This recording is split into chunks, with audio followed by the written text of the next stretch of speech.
வணக்கம் ராவுகளே. இன்றைக்கும் பார்த்தீங்கன்னா ஒரு அருமையான சமையல் காணொலி தான். என்ன காணொலி என்று பார்த்தீங்கன்னா இந்த ஈரப்பிலாக்காயை வச்சு தான் நாங்கள் அருமையான பால் கறி வைக்க போகிறோம். இந்த காணொலியை தான் நீங்கள் அன்றைய பார்க்க போகிறீங்க. வாங்க அப்படியே காணொலிக்குள்ளே போகலாம். நான் இப்போ ஈரப்பிலாக்காய் 2 ஆக்க போகிறேன். ஈரப்பிலாக்காயில் சாதுவாக பால் தன்மை இருக்குது. கையுக்கு கொஞ்சம் எண்ணெய் பூசிட்டு நாங்கள் வெட்டினோம்னா பால் ஒன்று முட்டாது.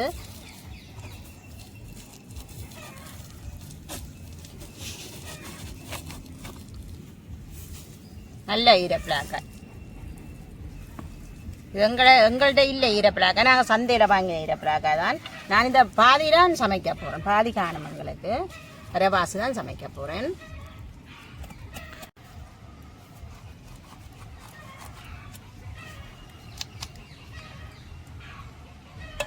நாங்கள் இது நடுவில் ஒரு நரம்பு மாதிரி இருக்கும். அந்த பலாப்பழத்துக்கு இருக்கும் தானே, அதே மாதிரி இருக்கும். அதையும் வெட்டி எடுக்க வேணும். அதெல்லாம் பால் இருக்குது. இந்த பின்தோலையும் சீவி எடுக்க வேணும்.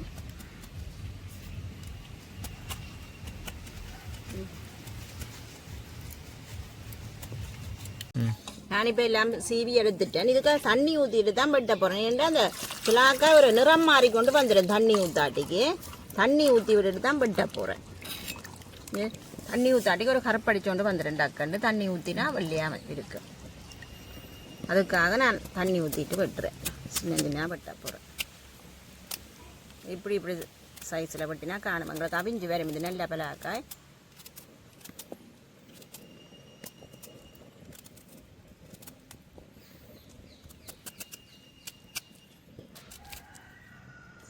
அது கடையில் இருந்து 2 நாள் சென்றுட்டுது. அதுதான் இந்த பலாக்காய் உள்ளுக்கு ஒரு நிறமாக இருக்குது. அதை வெட்டி எடுத்துட்டு சமைக்கலாம்.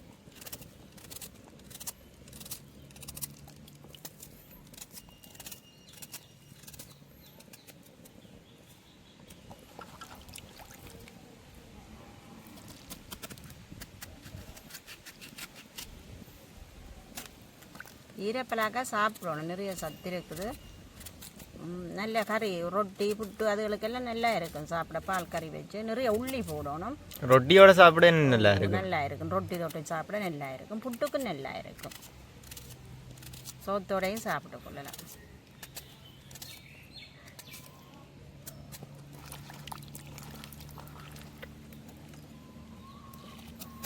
இந்த வாய்ப்பு தன்மைக்காக நிறைய உள்ளி சேர்க்கணும். இதுக்கு நான் உள்ளி இடித்து தான் இதுக்கு சேர்க்க போகிறேன்.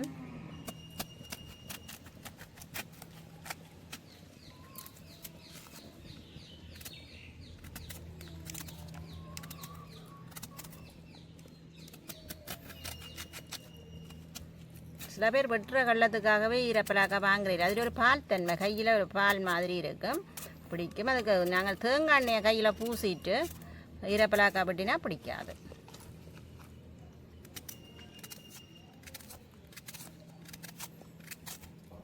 எங்களுக்கு இந்த அளவுமே காணும். ஒரு பெரிய பலாக்காய் தான் பாதி காணும் எங்களுக்கு.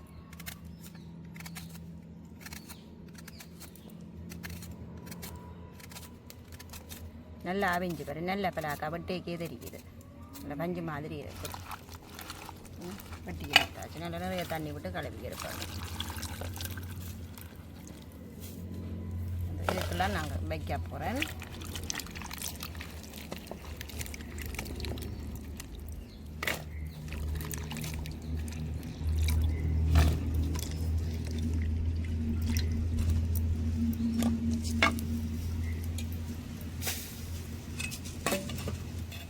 பால் கறி தானே, நான் வெங்காயமும் பச்சை மிளகாயும் போட்டு தான் வைக்க போகிறேன். பால் கறி தான் வைக்க போகிறேன். தூள் கறி வைக்கல. பெரிய வெங்காயம் தான் சேர்க்கிறேன். நான் சின்ன வெங்காயம் சுவையாக இருக்கும். சின்ன வெங்காயம் இல்லை, சின்ன வெங்காயம் சேர்த்துக்கொள்ளுங்க.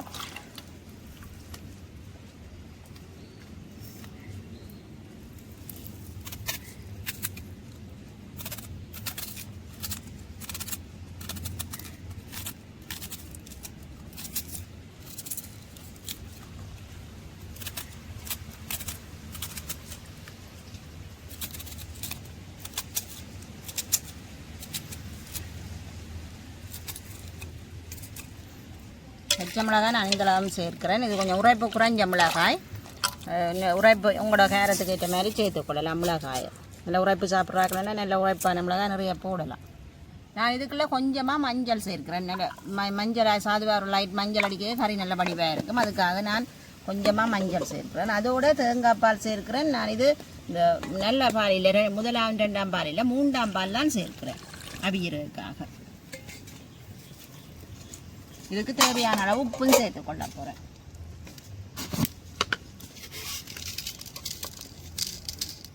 தேவையான அளவு உப்பு சேர்க்கிறேன். இது அப்படியே நான் அவிய விட போகிறேன்.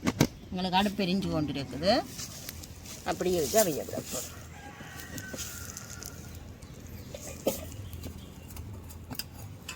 அப்படியே மூடி அவிய விடுவோம்.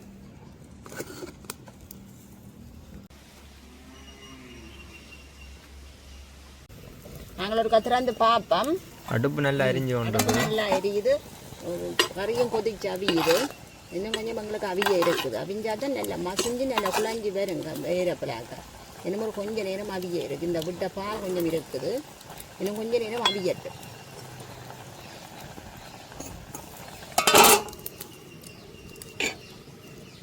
நாங்கள் கறிக்கு செய்து கொள்றதுக்காக உள்ளியும் அதோடு ஒரு துண்டு இஞ்சியும் இடிக்கிறோம். இஞ்சி டக்கண்டு செமி பாடடையும் ஒரு பிரச்சனையும் இருக்காது. அதுக்காக இஞ்சியும் உள்ளியும் சேர்த்து இடிச்சு போட்டு போட போகிறோம்.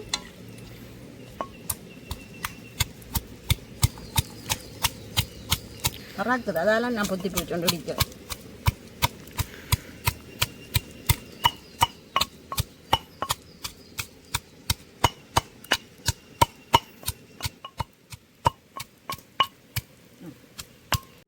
இதோட நான் 2-3 மிளகும் சேர்க்கிறேன்.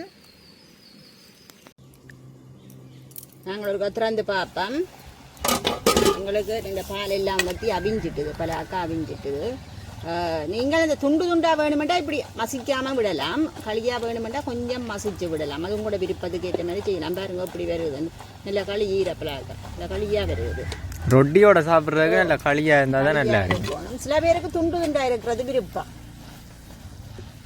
துண்டு துண்டாக வேணுமெண்டா அப்படியே நீங்கள் விடலாம். நான் கொஞ்சம் மசிச்சு விட போகிறேன். நல்ல வடிவாக அமைஞ்சு வந்துட்டுது. இதுக்குள்ளே நான் நீங்கள் எடுத்து வச்சிருக்கிறேன் தேங்காய் பால் சேர்க்க போகிறேன். இது முதல் பால் எடுத்து வச்சிருக்கிறேன், அதில் கொஞ்சம் சேர்க்க போகிறேன். இந்த பாலும் காணுமே எனக்கு.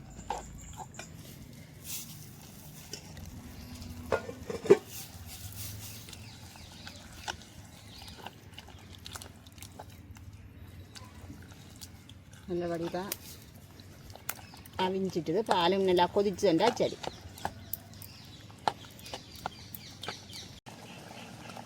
எங்களை விட்ட பால் நல்லா கொதிச்சு வந்துட்டுது, கறி நல்லா ரெடி ஆகிட்டு நான் கறியை இறக்க போகிறேன்.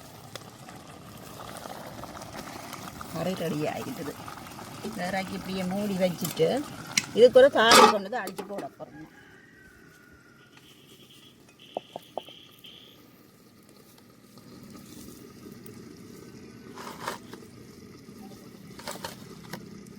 தாளிக்கிறதுக்கு நான் கொஞ்சமாக தேங்காய் எண்ணெய் சேர்த்து கொள்ளுறேன்.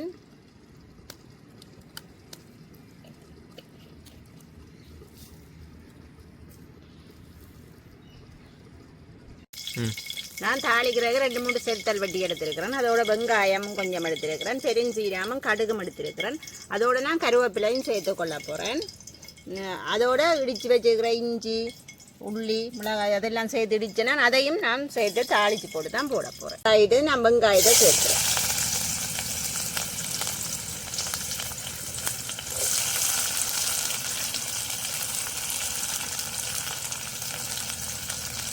பெரிய வெங்காயம் தானே, இதை கொஞ்சம் நேரம் நான் பொரிய விட்டுட்டு தான் மற்றதில் சேர்ப்பேன்.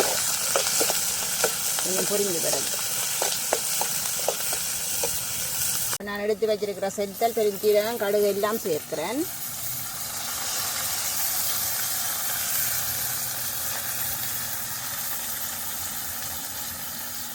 கடுகெல்லாம் நல்லா வெடித்து பொரிஞ்சாதான் வாசம் ஆயிடுவேன். கடுகு வெடிச்சாதான் வாசம்.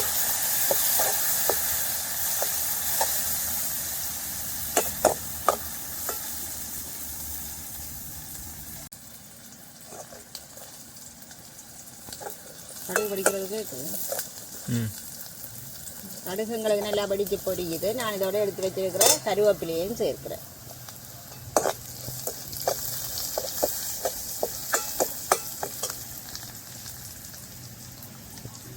இதோட இடித்து வச்சுருக்கிற உள்ளி மிளகு சேர்க்குறேங்க.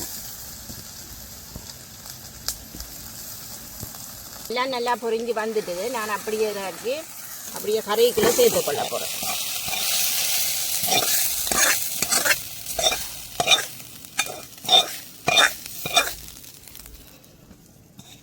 அப்படியே பிரட்டி கொடுப்போம். கறியை பார்க்கவே சாப்பிடணும் மாதிரி கிடக்குது. நல்ல ஒரு ஈரப்பலாக்கா கறி எங்களுக்கு ரெடி ஆகிடுச்சு. நல்ல வாசமாக இருக்குது, பார்க்கவும் நல்ல வடிவாக இருக்குது. உங்களுக்கு சுவையான ஒரு ஈரப்பலாக்கா கறி ரெடி. இப்போ பார்த்தீங்கன்னா நாங்கள் ஈரப்பிலாக்கா பால் கறி நல்ல வடிவாக வச்சு எடுத்துட்டோம். இதோட நாங்கள் மீன் கறி வச்சிருக்கிறோம். இந்த மீன் கறி பார்த்தீங்கன்னா மாங்காயோட சேர்த்து வச்சிருக்கிறோம். இந்த மாங்காயோட சேர்த்து வச்சா மீன் கறி தனியாக வைக்கிறத விட இந்த மாங்காய் போட்டு வைக்க நல்ல டேஸ்ட்டாக இருக்கும். இந்த மாங்காயோட சேர்த்து சாப்பிட மீன் கறியும் ஈரப்பிலாக்காயும் சேர்த்து சாப்பிட ஒரு நல்ல டேஸ்ட்டாக இருக்கும். ஈரப்பிலா தனியாகவே சாப்பிடலாம், அந்த மாதிரி இருக்கும். ரொட்டியோட எல்லாம் சேர்த்து சாப்பிட்றதுக்கு நல்லா இருக்கும். இப்போ இதை பார்த்து கொண்டு நான் சாப்பிடோட மாதிரியே இருக்குது. எனக்கு கதைக்கிறேன், இதோட சாப்பிட்டு பார்ப்போம் எப்படி இருக்குதுண்டு. ஈரப்பிலாக்கா நல்ல வடிவாக மசிஞ்சு வந்துருக்குது. இதோட மீனையும் சேர்த்து சாப்பிட்டு பார்ப்போம் எப்படி இருக்கணும். மீன் மாங்காயெல்லாம் சேர்த்து சாப்பிட்றது நல்லா சுடுவது சரியா. இப்போ தான் எனக்கு சுடச்சு சமைச்சு எடுத்து கொண்டு வந்தது. மாங்காயெல்லாம் நல்ல வடிவாக இருக்குது.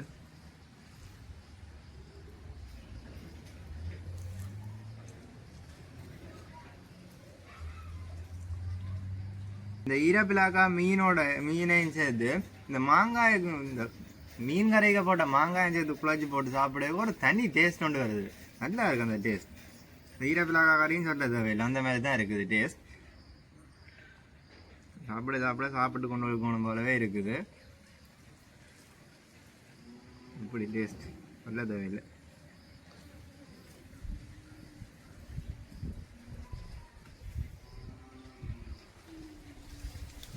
அப்போ பார்த்தீங்கன்னா நான் இதோட போய் சாப்பிட்டு கொண்டு தான் இருக்க போகிறேன். நாங்களும் இப்போ இந்த வீடியோ இதோட முடித்துக்கொள்வோம். இது மாதிரி இந்த ஈரப்பிலாக்கா கிடச்சிச்சோன்னா நீங்களும் கட்டாயம் மிஸ் பண்ணாமல் சாப்பிட்டு பாருங்க செய்யுது. அப்போ இதோட முடித்துக்கொள்வோம். பாய்.